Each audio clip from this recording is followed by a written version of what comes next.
This is what's great about sports. This is what the greatest thing about sports is. You play to win the game. Hello? You play to win the game.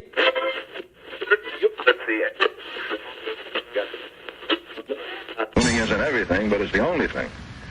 In our business, there is no second place. Either you're first or you're last.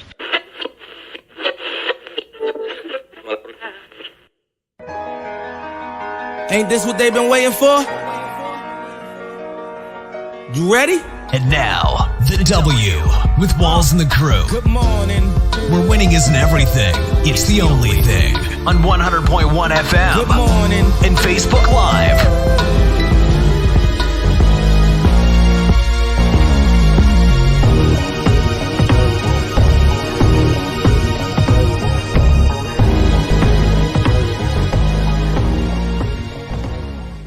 Good morning. Good morning. Right back like we never left. Another Saturday morning with the W Show Kansas City, talking sports and pop culture. If this is your first time checking us out, appreciate you. You're in Kansas City. It's one of those Saturday mornings, man, where you're just like, I just want to sleep in. Not me. No? I mean, yes, sleep in. But I don't know. I've been liking this little daytime fall weather we've been having. I hate it. Why? Where's the I don't even, there it is. Oh, yep. One more time. Hate it. Yeah. No, it hadn't been that bad. But this morning I'm feeling a little naked. I left my AirPods at home. Oh, that's great. Say what? Yeah, I just hate I hate how dependent on technology we are. Oh yeah. Nowadays, but like I pulled up and I was like, man, I don't have my AirPods. And it's like, you know, you forget something at home and it's like that constant worry all day. And like, it's what did like, I forget? Yeah. And it always just hits you when you get in the car. Never when you're at home before you pull off. It's always like, man. Yep. Yeah. Other than that, man, how was your week? It was a good week, man. It's gala season started for me. So I worked with a group that works with youth that are in the juvenile system. Okay. And so it's called Lyrics Institution. And they do some good work. So it's nice. Gala season kicking off. So a lot of very community centered events that are going to be coming up for me. So it's fun. Super dope, man. Super dope. I didn't have much going on this week. Chiefs. That's really about it. We'll talk a lot of Chiefs in the headlines. We have a lot to get to in the headlines today, as a matter of fact. Hollywood Brown, his situation, Chiefs Bengals. We're going to talk a little bit of Deion Sanders as well. He's not happy with some of the reports coming out of Colorado. Plus, we'll dive into QB Dylan Raiola. He wears number 15, but he said it's not because of Patrick Mahomes. It's not. Let's get to today's headlines. And now, here are the biggest sports headlines from this week. We bring them to you every Saturday morning on the W with Walls and the crew on 100.1 FM and Facebook Live. Now, the biggest story coming out of, I guess, Kansas City this week, you would think it'd be a huge story about Bengals week, but it's more about Hollywood Brown. Report yesterday that the Chiefs wide receiver Marquise Hollywood Brown to undergo surgery and to miss months, according to Andy Reid. So Chiefs wide receiver Marquise Hollywood Brown is scheduled for surgery on Monday on a sternoclavicular, say that 3 times fast, that injury, which Andy Reid is saying Brown can miss the remainder of the season. Let's hear from head coach Andy Reid. As far as Hollywood goes, you know, he was hurt on August the 10th. And he had an injury that we've seen before. It was reduced, not surgically reduced, but reduced in Jacksonville. And the protocol is that you look at that again in a week to make sure it's still in place, and it was.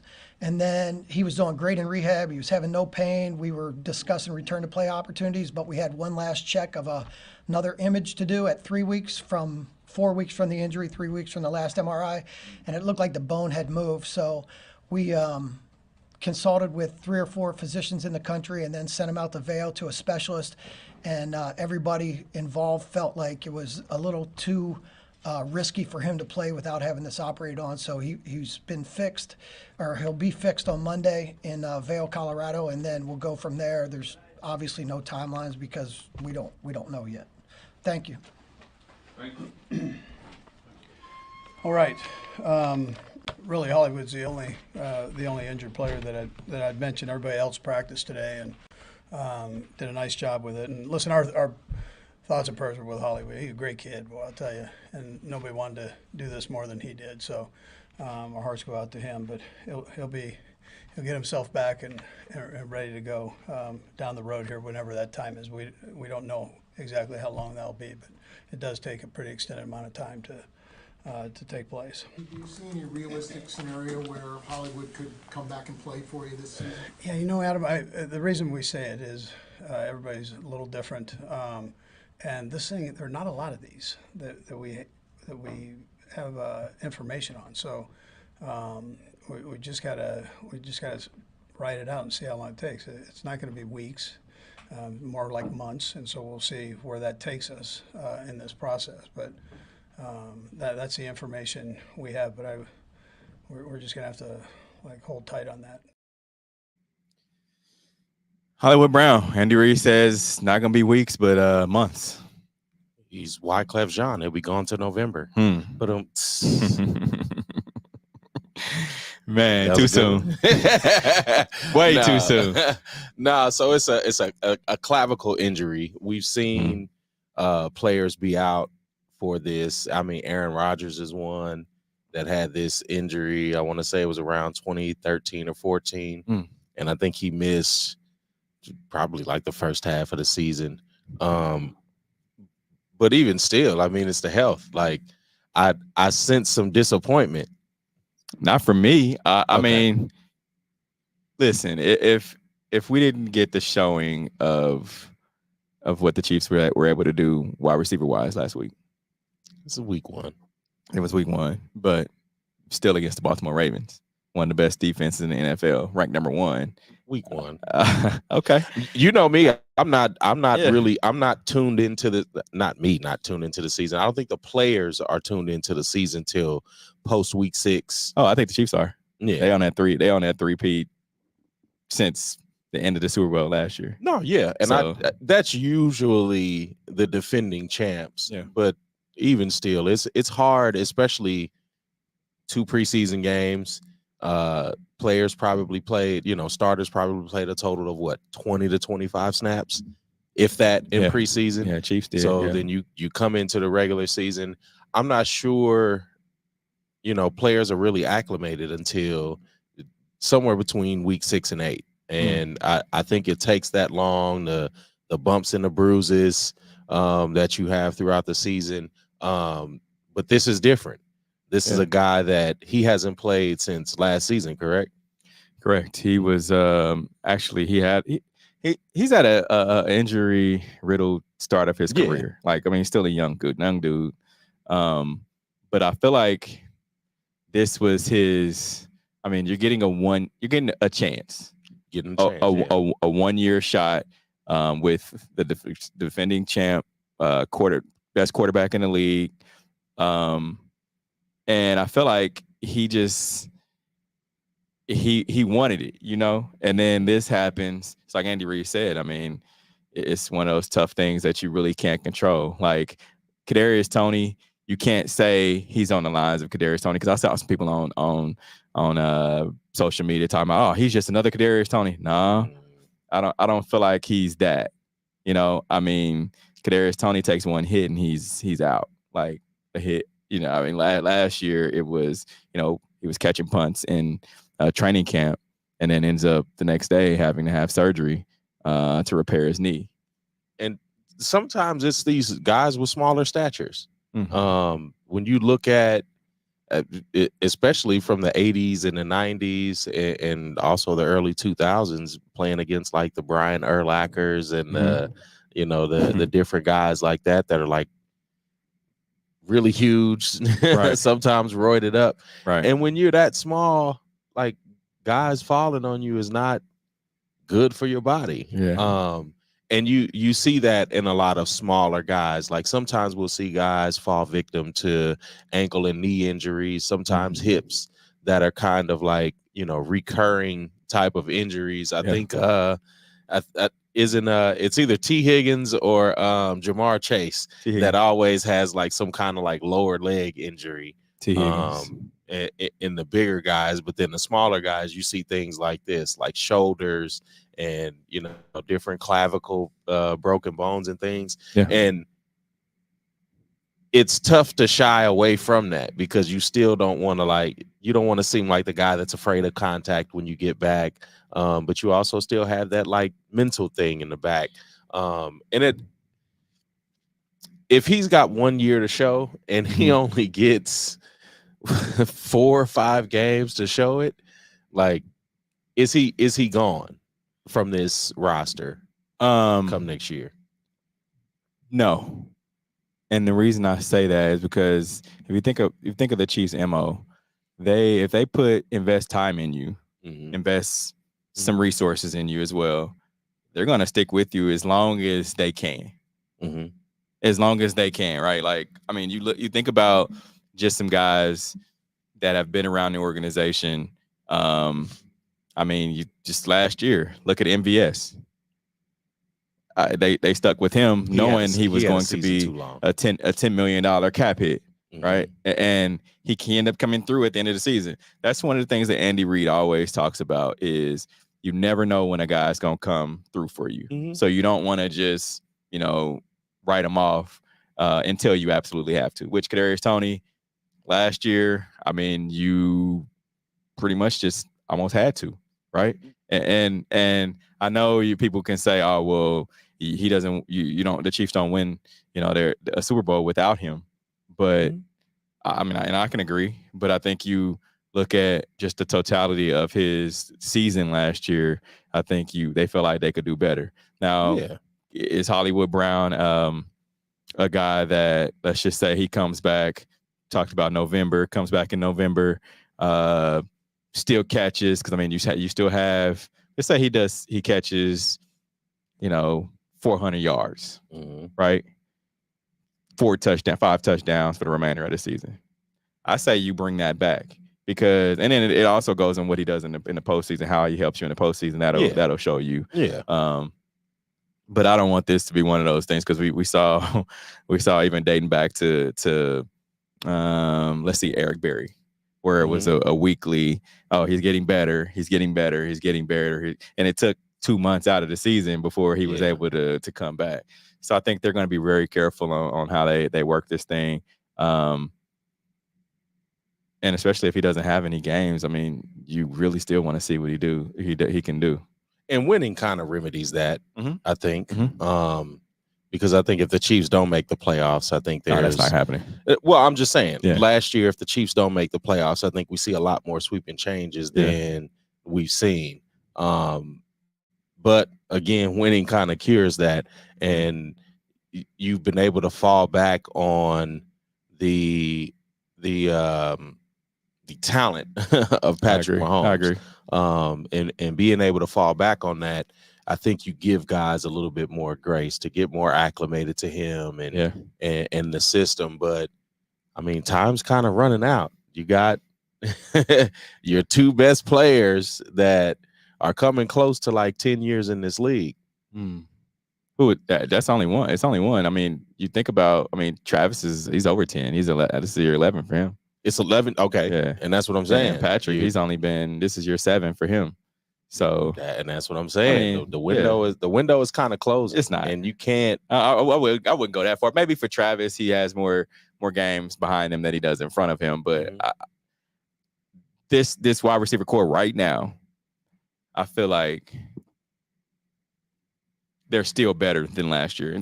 And taking out Hollywood Brown, they're still head and shoulders better than last year. You're getting a guy in Xavier Worthy who's fast, who's able to do those, you call them gadget plays that Tyreek Hill did.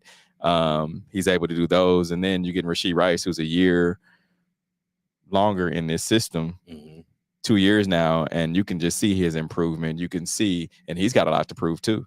No, he's got a lot to prove. I mean, last year, just a lot of the drops that the Chiefs had weathered through. I don't think that's going to be acceptable this year. No. And then they bring back Juju, which he was in. And I looked at all the scoring plays that the Chiefs had last week. Juju Smith-Schuster was in on every one. So that doesn't tell you that a lot of, and you think about all those plays, Andy Reid has a playbook of 300 plus plays. A lot of those are variations of everything that they do. Yeah. Right. So, I mean, it could go to Xavier Worthy one week. The next week, it's the same formation, same end around, and it's a pass to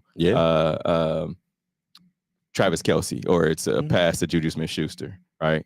So, yeah, I mean, you think about just the Chiefs and the schedule, and looking at this week, they're playing the Cincinnati Bengals. The Bengals are coming in, after a tough loss to New England last week, and I think it was a surprising loss to fans.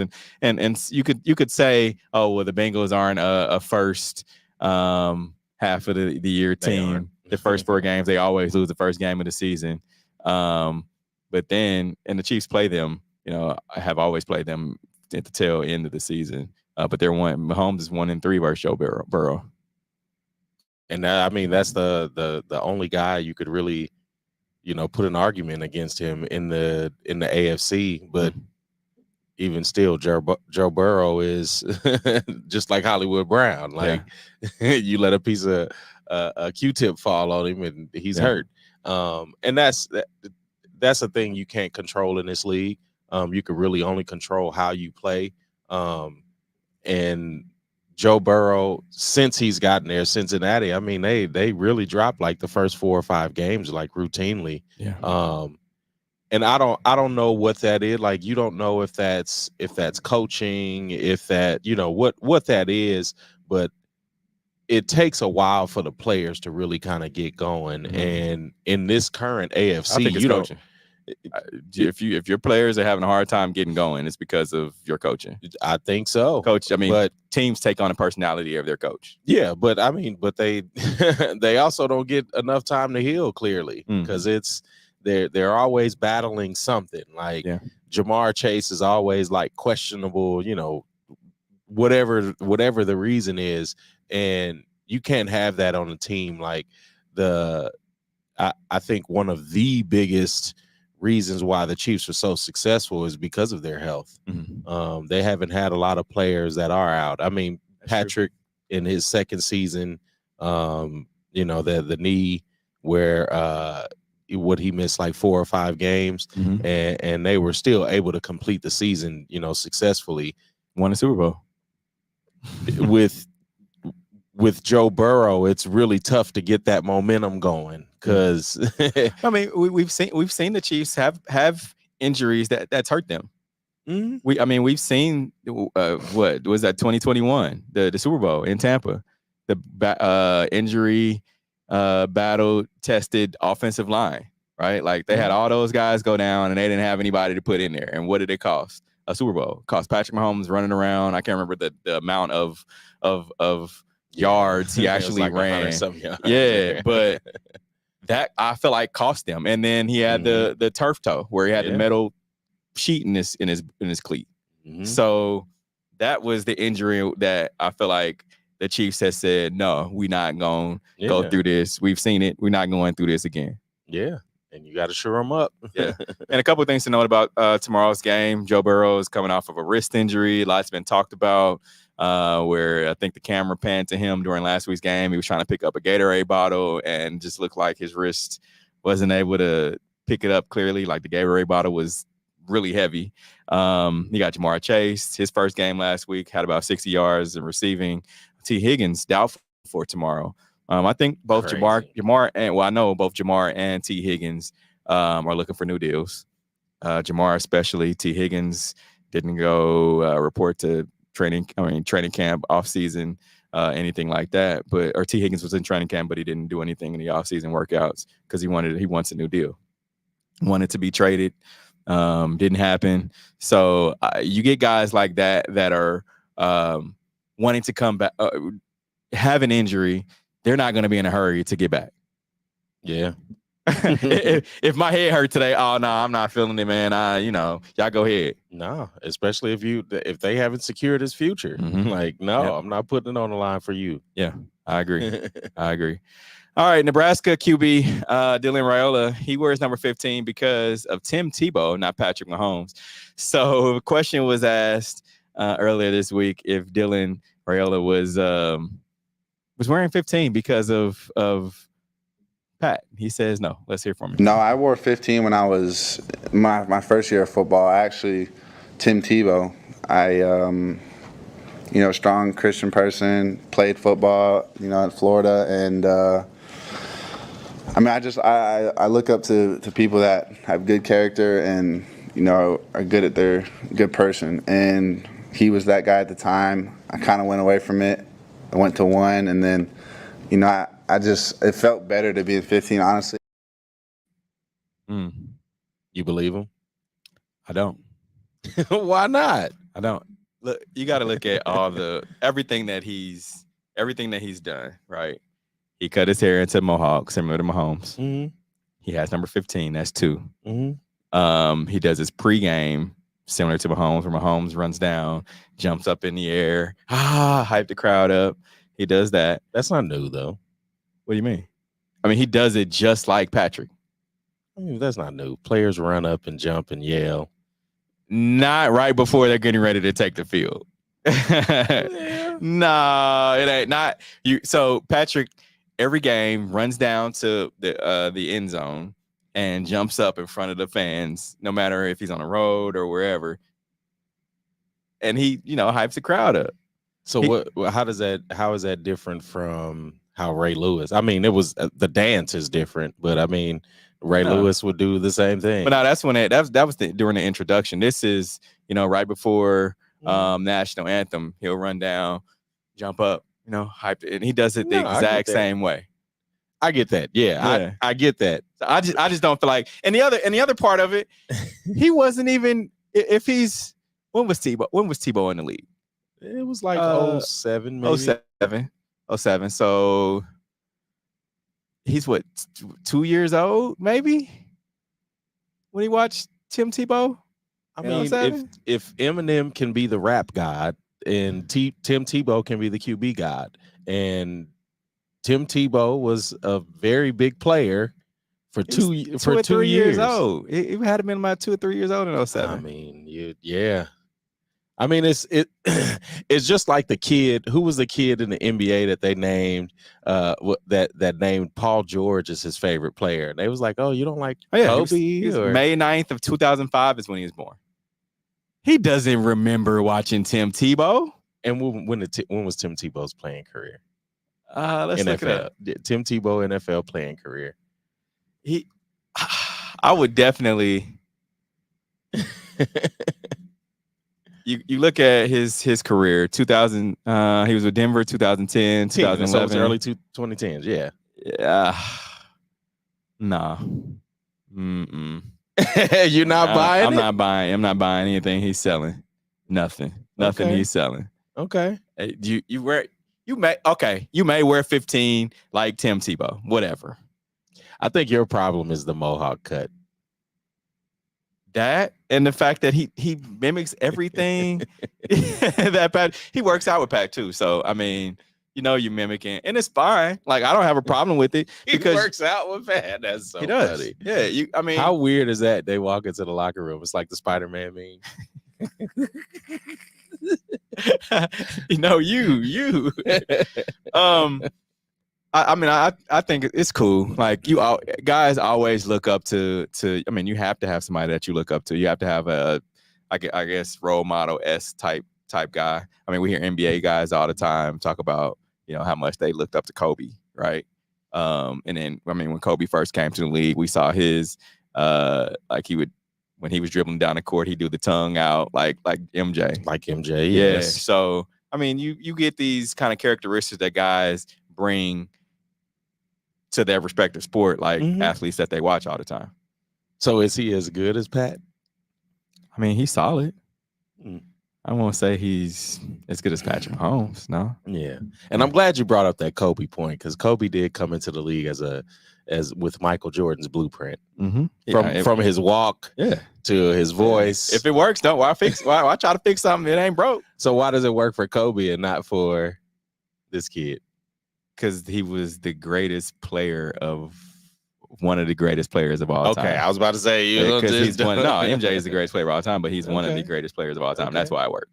Okay.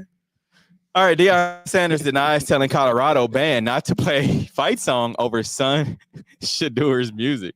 All right, Colorado coach Deion Sanders caught a report involving the school's fight song and his son Shedeur Sanders' theme music idiotic on Tuesday when he addressed to reporters. Let's hear what Deion had to say. Whoever reported that I told the band not to play the fight song, that's idiotic. Y'all know that. Like, when you saw that, you know that was a lie. We got to start having some kind of accountability to this. I understand that this is a free and an open world, that everybody is not a journalist, everybody's not an analyst, everybody's really hadn't put in a lot of work to do what you all do. I'm thankful for many of y'all that take your job and your craft serious, and consequently, you get facts before you run with false narratives. I'm a firm believer that where there's smoke, there's fire. The report came out that Deion Sanders told the band, it's fine for them to play, but when his son, Shedeur Sanders, scores, he wants his son's rap song to be played and not the band. Did that happen the last couple weeks? No, it hasn't happened, but he wants his son's music to be played. Now, if it's being reported, I don't feel like that's going to come out of thin air. There's been so many other reports that have swirled around Colorado to the point where there's always something. But I feel like I think where there's smoke, there's fire. Did he tell the band that? Maybe not. Somebody did. It came from somewhere.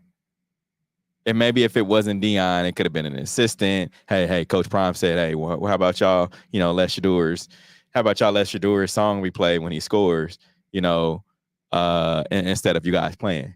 And someone took that. Hey, I heard Coach Prime don't want us playing during when Shedeur scores. He only wants Shedeur's music to be played. And, it's like the messenger passing it along, and it got mixed up. So what's the difference in that and an MLB player picking their walk-up song? Oh, I don't think nothing's wrong with it. Honestly, I don't. I mean, Shedeur's a guy that's he's one of the top NIL recipients, right? Like, aside from accolades and money in NIL, like what would be the fault of this? Like, is the band? I think it's more of Deion being the head coach, and it should be the same way across the board. If any of the guys score, hey, y'all got a song y'all want played? I'm having Shedeur's song played. So if you score, then you choose what song you want, or do you want the band to play? I mean, I don't. No, I'm saying like that would be, to me, would be the fair thing. Instead of, I have no issue with that. Yeah, but instead he just wants his son's. I don't know for sure, but the report is that he just wanted his son's song played. Anybody else score, band, go ahead and play. Like, it doesn't matter. I mean, the best player on your team usually gets some kind of leeway. That much? You think not?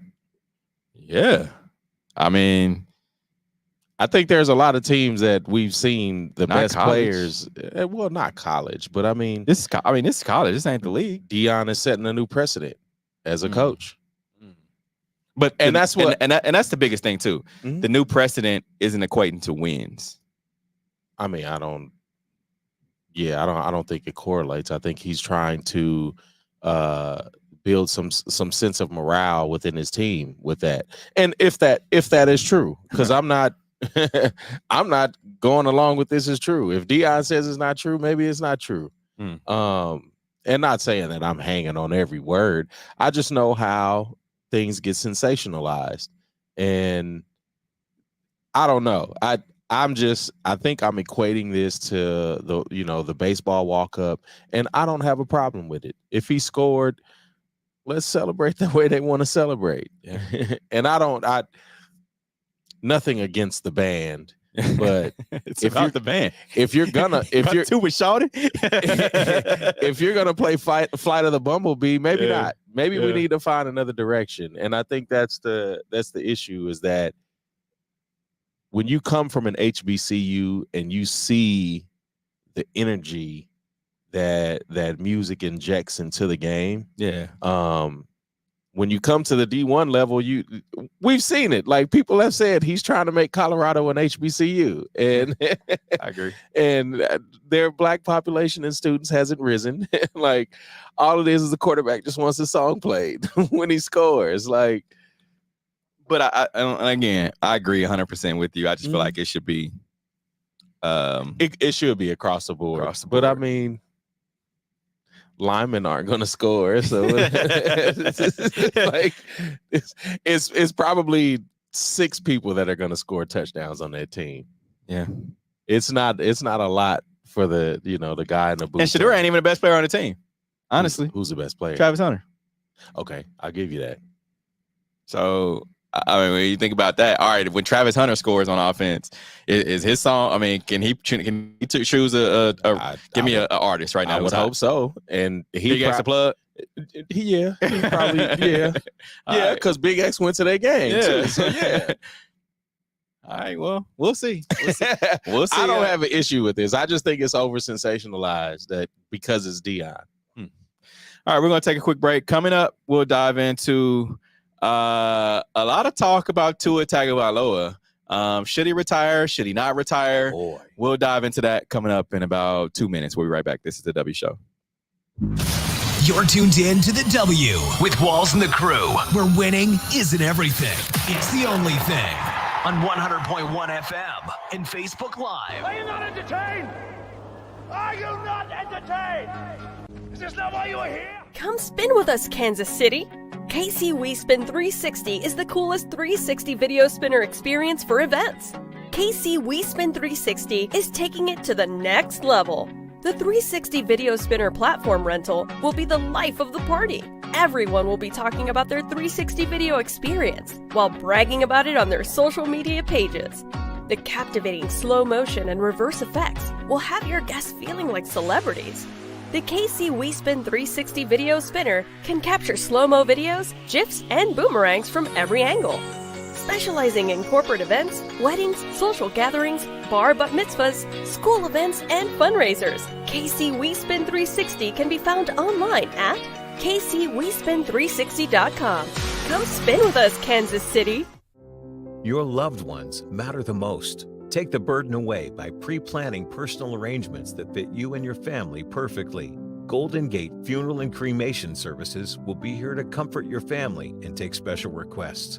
Plan and feel confident your loved ones will be less stressed and can console each other in their time of need. We will be here when you need us at 816-231-GATE or visit kcgoldengate.com. Exchanging your grief for a golden experience. Football fans, you can't spell gate without Gates, and great tailgates start with Gates sauces and seasonings. Named synonymous with mouth-watering tailgates. When you make your list of tailgate essentials, add Gates sauces and seasoning to that list. Spice up your tailgate experience with that unmistakable great taste. Available in 4 tantalizing flavors: classic, sweet, mild, and hot. Find it at your local grocer, and if you don't see it, ask for it. Visit GatesBarbecue.com to purchase any of the great sauces and seasonings. Great tailgates start with Gates. You're tuned in to the W with Walls and the Crew, where winning isn't everything. It's the only thing.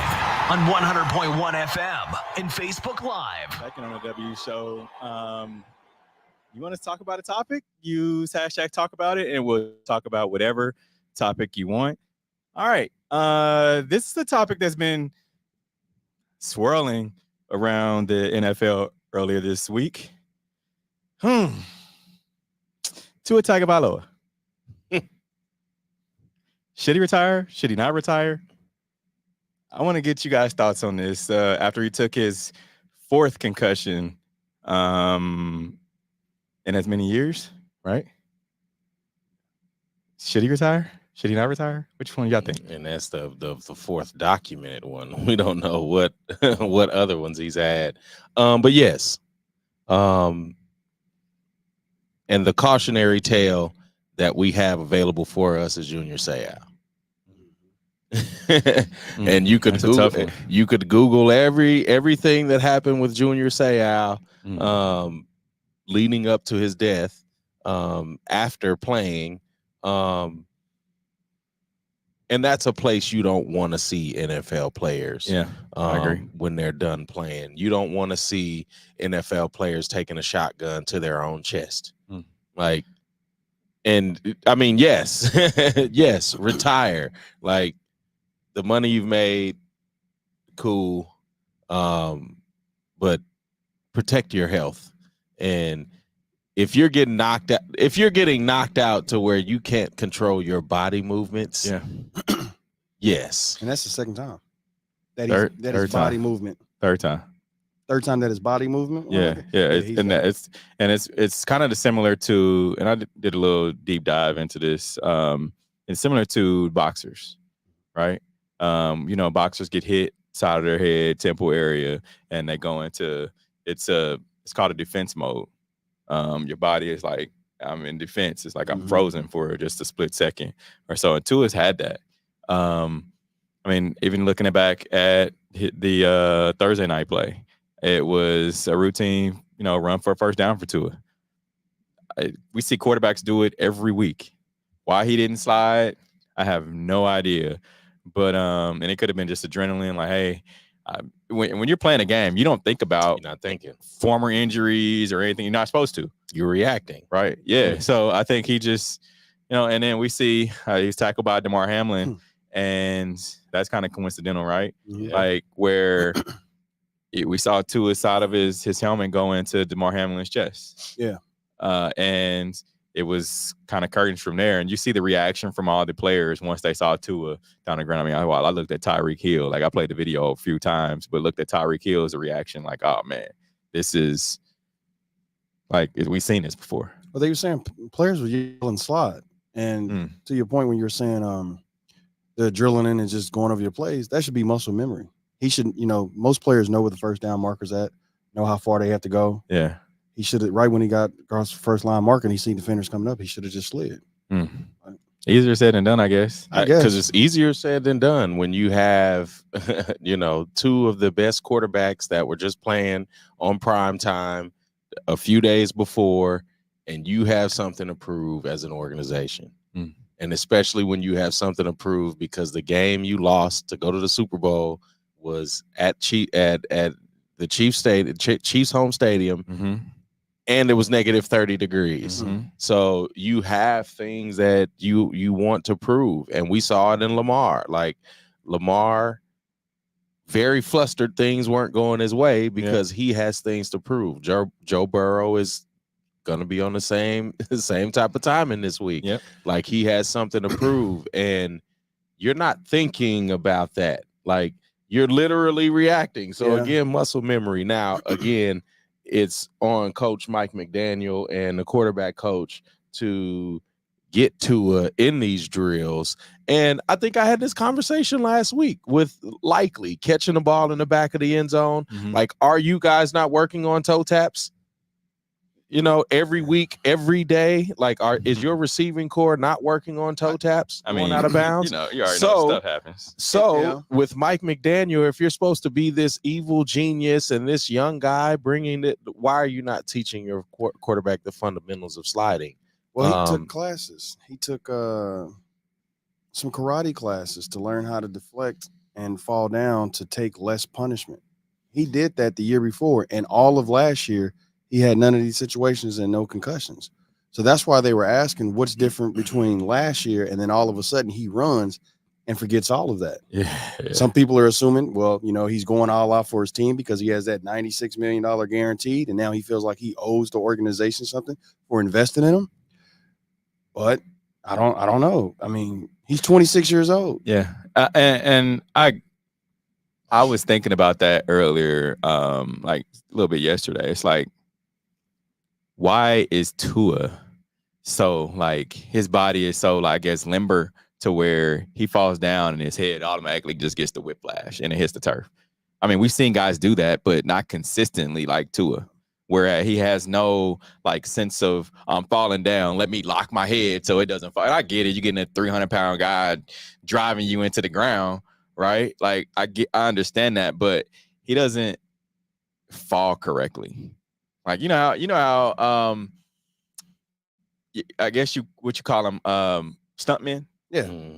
Where stuntmen it make them look like or even better than that, wrestlers. Listen, wrestlers are taught to fall a certain way where it looks like it's bad, but nah, they not hurt at all. Listen, I was airborne.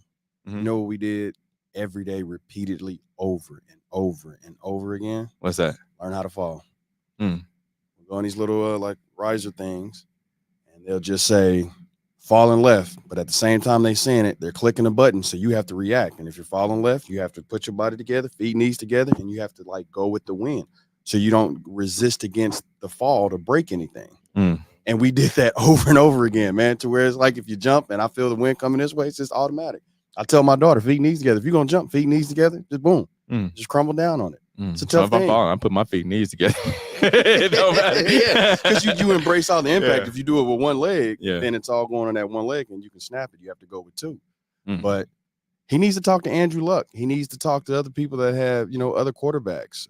He needs to really listen to his doctors, because it's no point of having all that money and you can't read and write and sign the checks because your brain can't go. And man, ahead. Listen, we heard about these players. When your nugget is messed up. Yeah, it ain't all there. Yeah, you always hear people talk about loose marbles. And I mean, you taking hits to the head, that's loose marbles. That's the culture of the NFL. Yeah. All right. We're talking about the culture of the NFL. Well, the NFL issued a statement after investigating the 49ers for Christian McCaffrey's injury fiasco. So just hours before kickoff and out in California, the 49ers ruled Christian McCaffrey out of the ball game. So it's kind of, to me, it's kind of one of those things where you're expecting, like, the teams put out injury reports each and every week, right?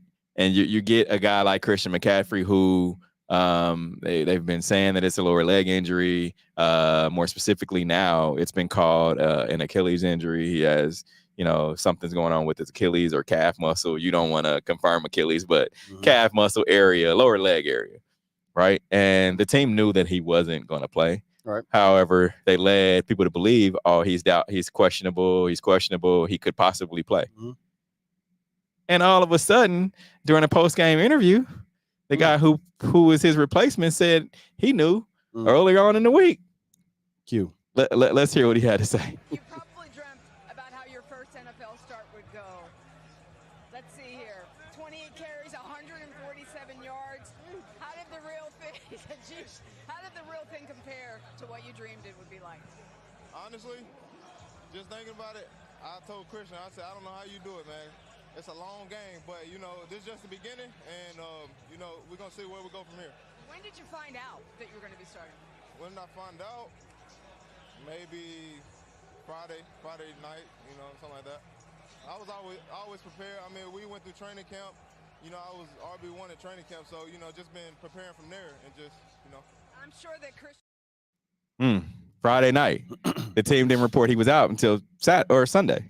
Hey, man. So Jordan Mason, who was the running back who's been RB1, you talked about since training camp, he that was post game. Well, while he was still on the field, well, he did a podium interview right after. Let's see what he said on the podium.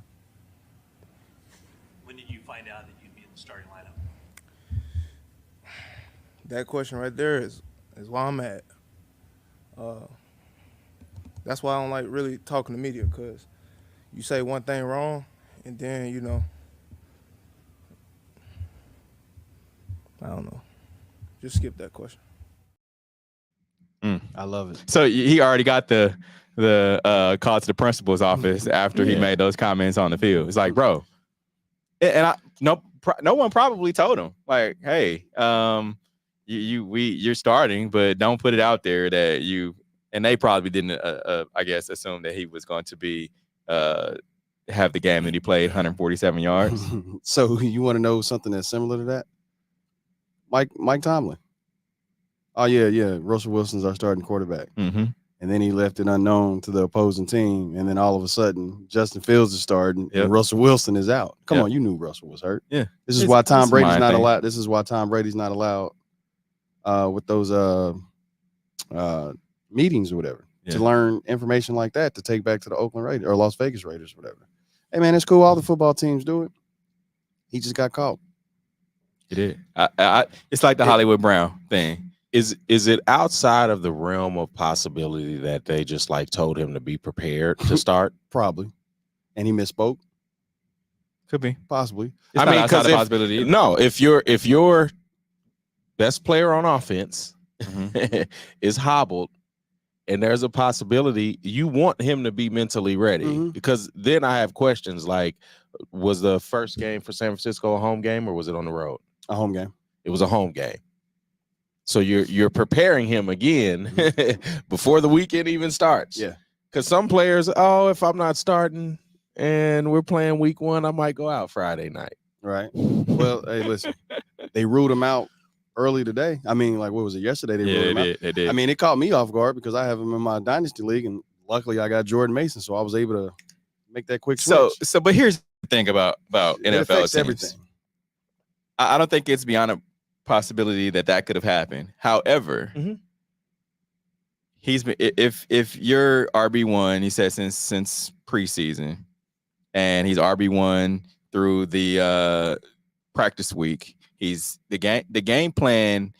His running style and CMC's running style are two different ones. Right. So the game plan that you put in is going to be towards his type of game. And not CMC's. So they already knew when they put in the game plan, the first 16, right, the scripted plays, that it's going to be for Jordan Mason and not for CMC. Like, so they knew you building this game plan around Jordan Mason. You're not building it around CMC. How if they were building it around like, CMC is going to be, all right, well, he's going to practice on Thursday or try it on Friday, and he's not even able to go out there Thursday or Friday, then you already know, like, oh man, I'm getting a start. You know, I'm calling my family, and even during the his mom was there.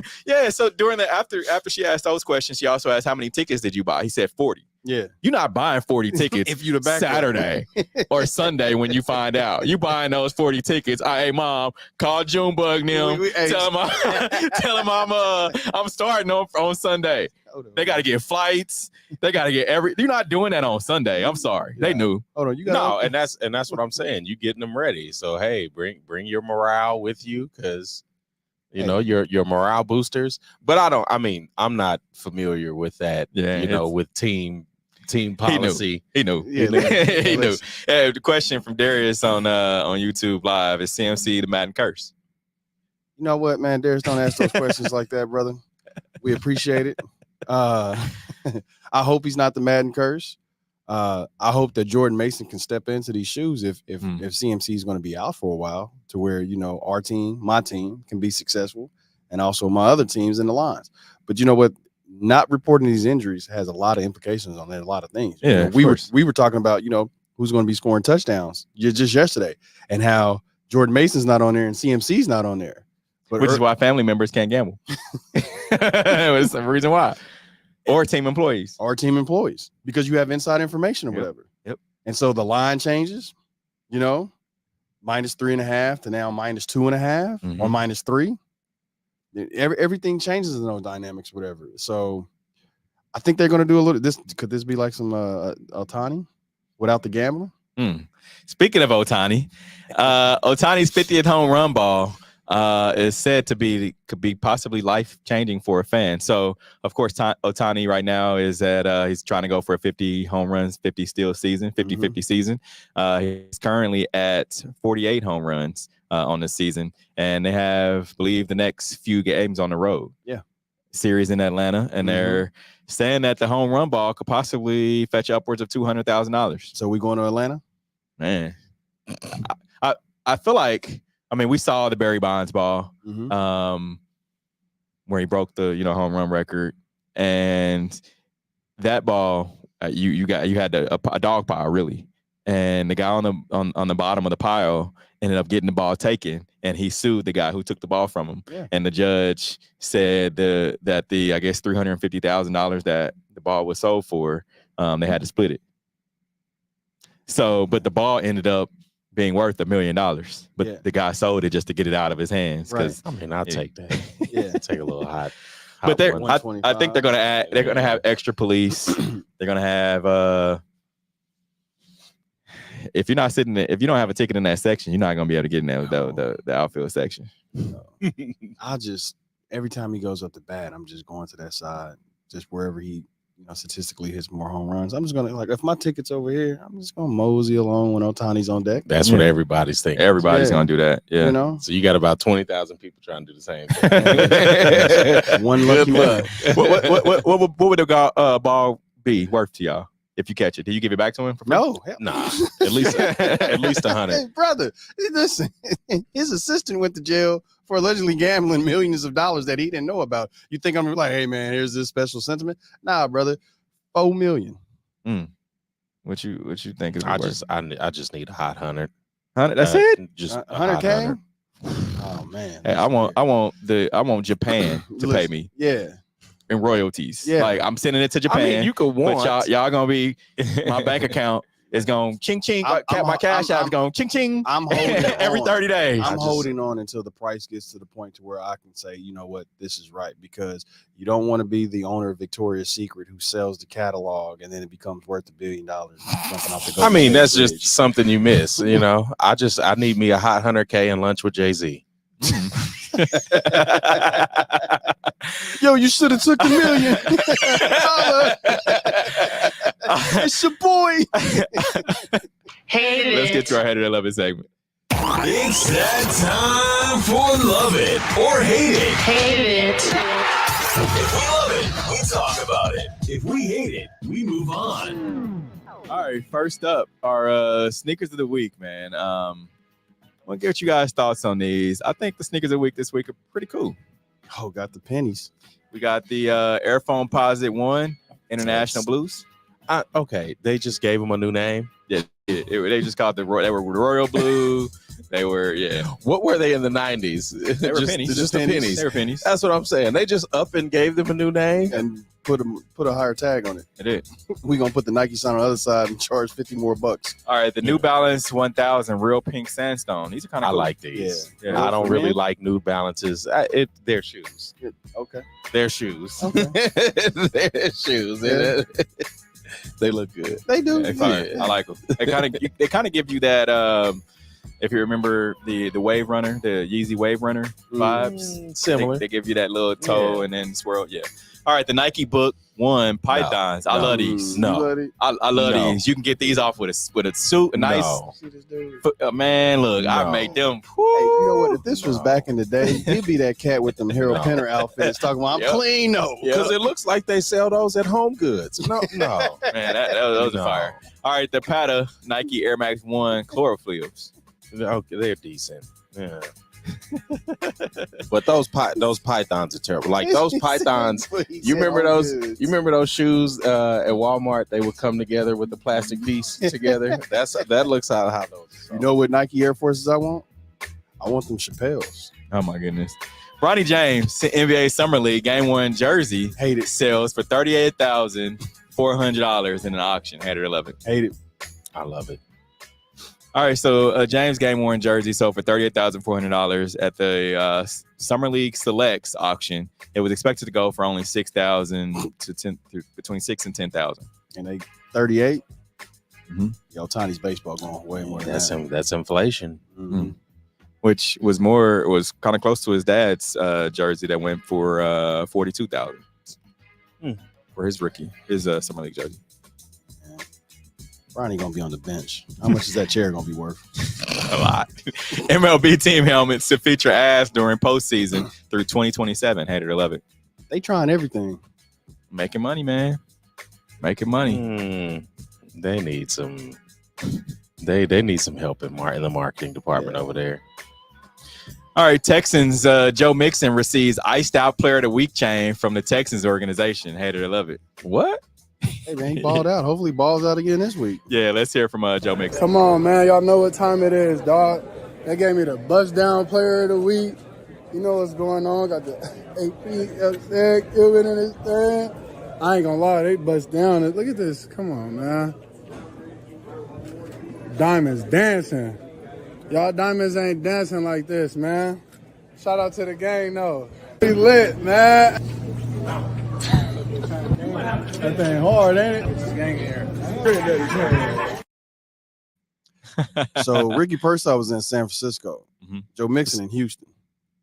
Watch your back. So is this like the turnover chain? It's kind of like that, but it's similar. But this turnover chain ain't looking like that. So I got. No, the turnover chain did not look like that. This pre-NIL. Yeah. But yeah, okay. What team originated coming out with that big chain? Miami. I think it was Miami. The Hurricanes. The Hurricanes with the turnover chain. What NFL team though? Nah. It wasn't we never seen an NFL team like. San Fran. All right, Aces star Asia Wilson breaks WNBA single season scoring record, passing Jewel Lloyd. So Asia is currently at 971 points for this season. Last season, she ended up with 921. Jewel Lloyd's most points in the season were 939. She's Washington two-time MVP. She's balling. Yeah, another MVP campaign. Yeah, balling. We appreciate everyone who joining on today's show. What do you guys have going on for the rest of the week? Mocking Chiefs fans about Hollywood Brown. I told y'all that brother was gonna get hurt. I told What's wrong you. with him? Because I told you. Is this to cover up the pain of the Super Bowl loss? Of course it is. Okay. Of course it is. You know what? Your pain should be bigger than my pain. You was a Philly fan. No. Yeah, ours. I forgot. I'm sitting here with two losers. Football doesn't mess up my day like y'all. Sorry. I was crying. Man, Darius said on our message feed he copped the real foams. Yeah, because those are not. Yeah, he copped the real. I got the real ones. You don't. You saw me. You asked for them. Oh, yeah. Okay. Hey. Who y'all got on Sunday? 49ers, Chiefs. I got 49ers and I got the Bengals. 49ers. Sorry, what? Y'all got me thinking of 49ers. Why are you still in February? I am. Bengals, Chiefs. Who you got? The Chiefs. Because I'm not. You talking about the Bengals when T. Higgins and both Jamar Chase are hobbled by contract negotiations? Come on now. Who you got? Hey man, listen. I got the Bengals. If they lose, hey, whatever. Okay. But I got the Bengals. Okay. They smell blood. Talking stuff, Cam. Talking about Xavier Worthy. Can only run straight. Only run straight. Hopefully that. Hopefully run straight to the end zone. I got him on anytime touchdowns though. So get that one at least. Hopefully Joe's wrist ain't jerking him around. Jerking Joe's. On that note, we appreciate everyone who joined in on today's show. Remember, you can use hashtag talk about it and join us on one of our social media feeds, message us, X us, tweet us, whatever you like to do, and we'll talk about whatever topic you want. Until next week, we are out of here. Peace. The views and opinions expressed on the W Radio Show by the host, co-host, guests, and call-in listeners are solely the opinions and responsibility of the original source who expressed them. They do not represent the opinions of the W Show, 100.1 FM, One Kansas City Radio, Sideline Sports Talk, Team Wall Street Foundation, or affiliate.